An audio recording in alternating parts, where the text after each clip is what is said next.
All right, it's Steve Maynard with Guardian RFID. Today I'm going to talk to you shortly about social media. A few things, a few tips on how to use social media as a corrections officer. Or really, how not to use social media.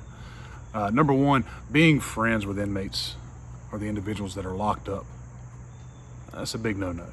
Me personally, I have friends who have been locked up. I worked at these facilities where my friends were there. They were locked up for making mistakes in life, and they had to learn, they had to do their time. But you have to separate that friendship from your job, from your career, and get that point across to them fairly quick. Hey, look, man, I know I've known you for 20-something years. We grew up together. We played ball together, whatever. You dated my sister, whatever it may be. But here, it's Lieutenant, Sergeant, Maynard, whatever it may be, and you are inmate, whatever.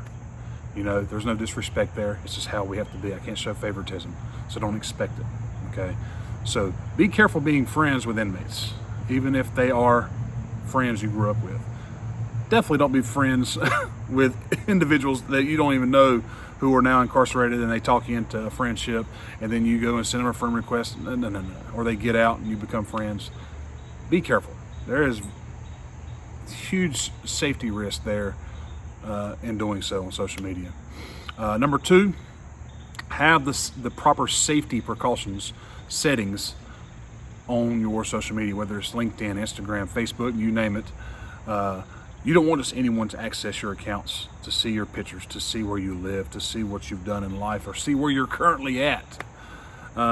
Same thing goes for your spouse, you know, your husband, your wife. You know, make sure their settings are set the same way. These individuals are smart. They can do their research. They know how to find out. And a short story is, I released an inmate as a sergeant overbooking. I released the inmate. He came back a few weeks later, and I was at booking again. And he said, "Hey man, you got two good-looking boys, and your wife's gorgeous." And he had done some research on Facebook through my wife's account, not mine, because mine's secure. And he saw my two kids and my wife. Now, I know he was just trying to get under my skin, and it kind of worked. And he was trying to get that extra kudos, that extra, you know, I know who you are, know what you do, I know where you live kind of thing. But I set that straight fairly quick, you know, and I was able to go to my wife and take care of her settings. So be careful, know your settings, and just be smart with that, okay? Number three, posting while on duty. And just a recent thing that I witnessed on Facebook of all things, an officer on corrections family, I believe it was, on Facebook. This officer was posting that he was in hospital duty with his legs kicked back, boots undone, okay, boots unzipped, feet crossed. The picture was showing his boots and the inmate in the bed, saying, "Easiest overtime ever." Now, me, as an administrator, that individual's leaving hospital duty, and I'm getting him relieved, or her relieved, and there will be disciplinary actions.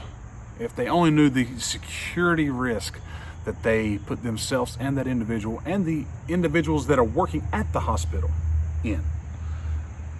No telling who could show up. Family, rival gang members, you name it, they can show up, help that individual escape, kill that individual, kill the officer, whatever it may be. So be smart. Don't post while on duty. Lastly, don't post about work if you can. You know, pictures is cool. We all want to represent our departments and our agencies, but don't post negative things about your agency, your department, your leaders, your coworkers. That stuff sticks with you. It sticks with you forever. So even if you post it and delete it a few minutes later, somebody's already took a screenshot. I can assure you that. So be smart. And lastly, use common sense. And from Guardian RFID to you, stay safe.